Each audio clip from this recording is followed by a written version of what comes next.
নাহি কেউ পাম তোহাৰি চৰণ কৰেনো শতকোটি বাৰে ককৰুহু প্ৰণাম বাৰে ককৰুহু প্ৰণাম। কৃষ্ণ শান্তিপাৰ গাঁৱৰ এই পবিত্ৰ অনুষ্ঠানটিত উপস্থিত থকা মোৰ প্ৰতিগৰাকী জ্যেষ্ঠ প্ৰতিগৰাকী ভকত বৈষ্ণৱৰ শ্ৰীচৰণত আমি সেৱা জনালোঁ আৰু আশা কৰিছোঁ আপোনাৰ সব কুশলে আছে।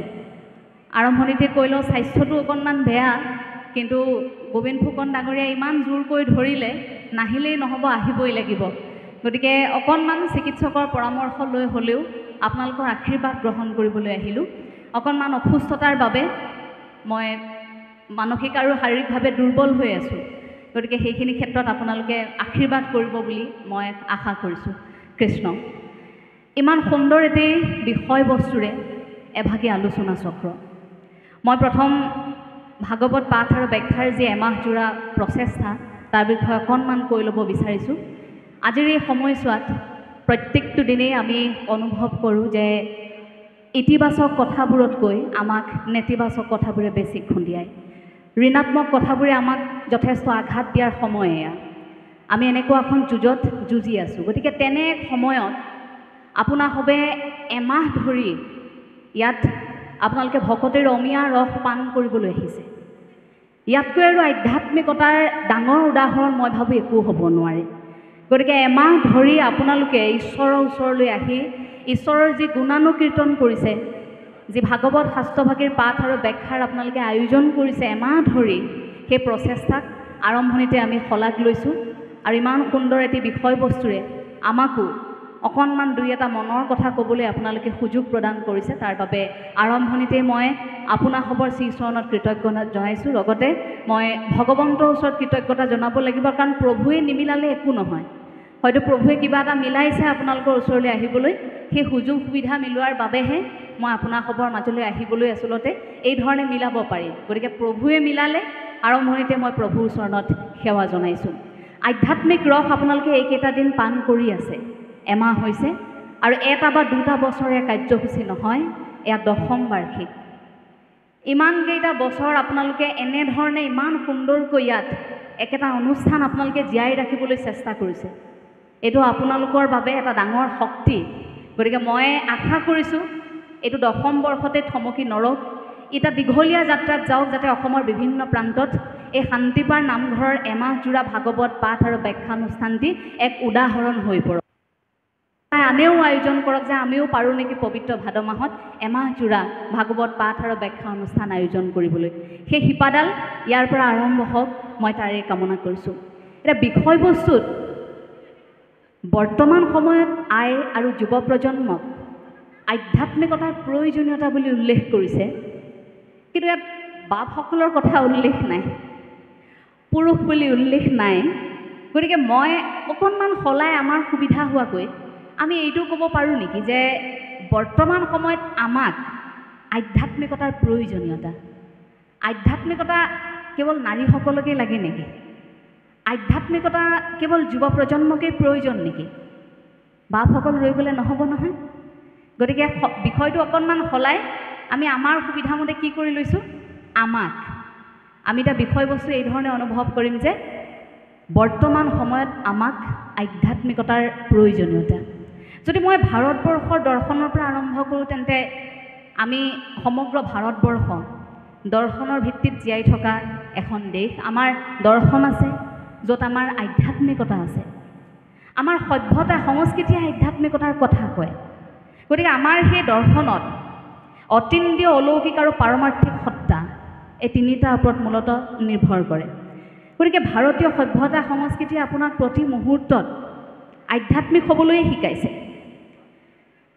আমি যিখন দেশত যুদ্ধৰ সময়ত শিষ্যই গুৰুৰ পৰা আশীৰ্বাদ লয়, যিখন দেশত মাতৃৰ আজ্ঞা পালন কৰিবলৈ গৈ নিজে জয় কৰি অনা ভাজ্যাক ভাতৃৰ সৈতে ভাগ কৰি ল'ব পাৰে, যিখন দেশত নিজৰ ভৰ যৌৱন ত্যাগ কৰি পিতৃৰ বচন ৰাখিবৰ বাবে প্ৰতিজ্ঞা পূৰণৰ অৰ্থে সেই সকলো মায়ামোহ ত্যাগ কৰি 14 বছৰ বনবাস খাটিব পাৰে, সেইখন দেশত যদি যুৱ প্ৰজন্ম উশৃংখল, সেইখন দেশত যদি যুৱ প্ৰজন্মক লৈ নেতিবাচক কোনোৱে কিবা কথা কয়, আমিবোৰে জানো কষ্ট নাপাওঁ?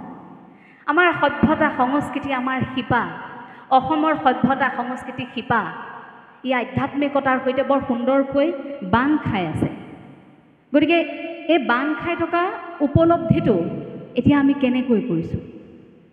হয়তো আজিৰ পৰা বহু বছৰ আগতে এই বিষয়বস্তুৰ প্ৰয়োজনীয়তা নহ'লহেঁতেন, কিন্তু আজি প্ৰয়োজন হৈছে।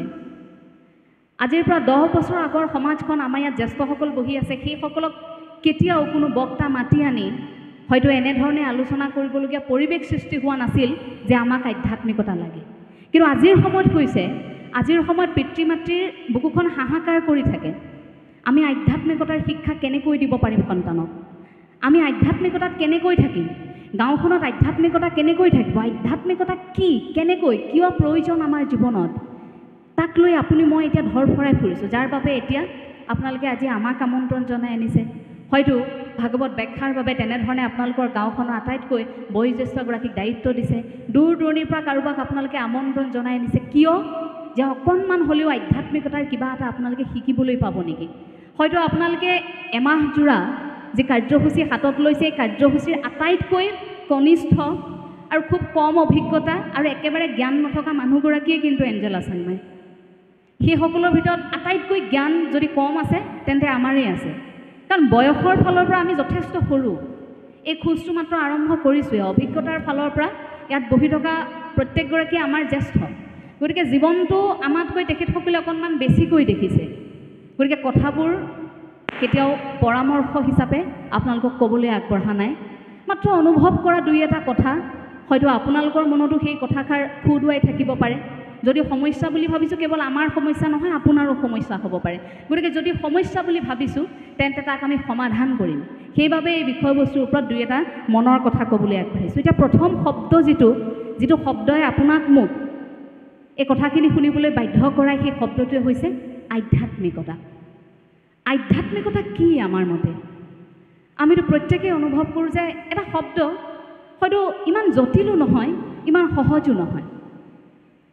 যদি একেবাৰে সহজভাৱে আমি লওঁ আধ্যাত্মিকতা কি, ই আত্মাৰ চেতনাৰ উপলব্ধি বুলি আপুনি মই ক'ব পাৰোঁ। অৰ্থাৎ আপুনি এই মনুষ্যৰ শৰীৰটো কঢ়িয়াই ফুৰিছে, কিন্তু ভিতৰত কিবা এটা আছে, অন্তৰখনৰ ভিতৰত কিবা এটা আছে। সেই যে কঢ়িয়াই ফুৰিছে কিবা এটা, সেই কিবা এটাটো নোহোৱাৰ লগে লগে আপুনি কিন্তু এই পৃথিৱীত এডোখৰ মাত্ৰ কাঠ হৈ যাব, শেষ হৈ যাব, এটা শৰীৰহে থাকিব। কিন্তু ভিতৰত আমি যে কিবা এটা কঢ়িয়াই ফুৰিছোঁ, সেইটো থকালৈকেহে আপুনি মই মনুষ্য হৈ থাকিম। তাৰপাছত আমি এটা মৃতদেহ হৈ যাম, শৱদেহ হৈ যাম। গতিকে সেইটোনো কি? সেইটো আমাৰ আত্মা। সেই আত্মাৰ চেতনাক উপলব্ধি, আপোনাৰ হৃদয়ত কঢ়িয়াই ফুৰা আত্মাক আপুনি কি প্ৰক্ৰিয়াৰ দ্বাৰা আপুনি উপলব্ধি কৰিছে, সেই প্ৰক্ৰিয়াটোৱে আধ্যাত্মিকতা। আমি ধৰ্ম আৰু আধ্যাত্মিকতা একে বুলি ভাবোঁ, কিন্তু যদি মই চৰাইৰ সৈতে তুলনা কৰোঁ, তেন্তে এনেকৈও আমি ভাবিব পাৰোঁ যে চৰাই এটাৰ এখন পাখি ধৰ্ম, আন এখন পাখি আধ্যাত্মিকতা। আধ্যাত্মিকতাই আপোনাক সেই যাত্ৰাটোলৈ লৈ যায়, কিন্তু ধৰ্ম মানে আধ্যাত্মিকতা নহ'বও পাৰে। ধাৰ্মিক গ্ৰন্থসমূহে আপোনাক আধ্যাত্মিক হ'বলৈ উৎসাহ যোগায়, কিন্তু সেই আধ্যাত্মিকতাৰ বাটে কেৱল আপোনাক এটা নিৰ্দিষ্ট ধৰ্ম কৰিবলৈ কিন্তু নিশিকায়।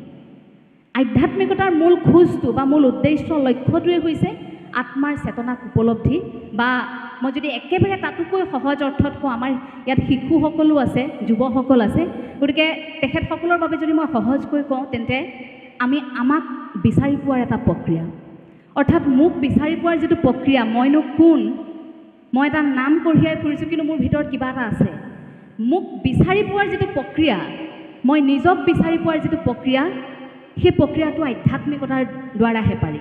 গতিকে সেই প্ৰক্ৰিয়াটোকে আমি আধ্যাত্মিকতা বুলি এটা নাম দি লওঁ। যদি ধৰ্ম এটা পথ, সেই পথটোৰে আপোনাৰ অন্তৰখনে যেনেকৈ গতি কৰিছে, সেইটো আধ্যাত্মিকতা। গতিকে আমি এতিয়া গুৰুজনাৰ আদৰ্শগত কথাবোৰৰ সৈতে আধ্যাত্মিকতাক অকণমান বেছিকৈ উপলব্ধি কৰিব পাৰোঁ, কাৰণ আমি এতিয়া নামঘৰৰ মজিয়াত আমি আছোঁ। এই গুৰুআসনৰ সন্মুখত আপুনি মই বহি আছোঁ। গুৰুজনাই সৃষ্টি কৰা এই শ্ৰীমদ ভাগৱত শাস্ত্ৰ কীৰ্তনৰ ব্যাখ্যাও হয়তো চলিছে, মহাপুৰুষ শ্ৰী শ্ৰী মাধৱদেৱৰ নামঘোষাৰ ইয়াত ব্যাখ্যা চলিছে। তাৰ মাজত আপুনি মই কি কৰিছোঁ? আধ্যাত্মিকতাৰ ৰস পান কৰিছোঁ। আপুনি মই যে একেলগে আহি ইয়াত বহিছোঁ, একেলগে কৃষ্ণৰ কথা শুনিছোঁ, এয়া আধ্যাত্মিকতাৰ আমাৰ এটা প্ৰক্ৰিয়া আৰম্ভ হৈছে ইতিমধ্যে। গতিকে নতুনকৈ আধ্যাত্মিকতাক আমি বুজিবলগীয়া অসমৰ ৰাইজে অন্তত নাই। কাৰণ আমাৰ সন্তান জন্ম হোৱাৰ লগে লগে সেই ঘৰখনত আধ্যাত্মিকতাৰ বীজ ৰোপণ কৰা হয়। শিশু অৱস্থাৰ পৰাই আমাৰ সন্তানে দেখে আধ্যাত্মিকতা কি, আৰু একেবাৰে মৃত্যুৰ সময়লৈকে। কাৰণ সেই সময়টো আমাক কি কোৱা হয়? ঈশ্বৰৰ নাম লোৱা বুলি আমাক কোৱা হয়। গতিকে সেই সময়খিনিতো আমাক ঈশ্বৰৰ নাম ল'বলৈ কোৱা হয়, অৰ্থাৎ আমি সেই বিষয়বস্তুৰ সৈতে জড়িতই।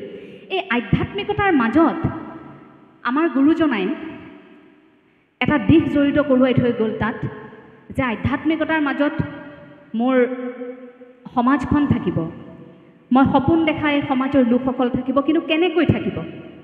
আধ্যাত্মিকতাৰ মাজত থাকিলেও তেখেতসকলক মইতো এটা স্থান দি থৈ যাব লাগিব, এঠাইততো বহিব লাগিব, কাৰোবাৰ কথাটো চিন্তা কৰিব লাগিব নে ইয়ালৈ আহি কাৰ কথা কোনে চিন্তা কৰিব?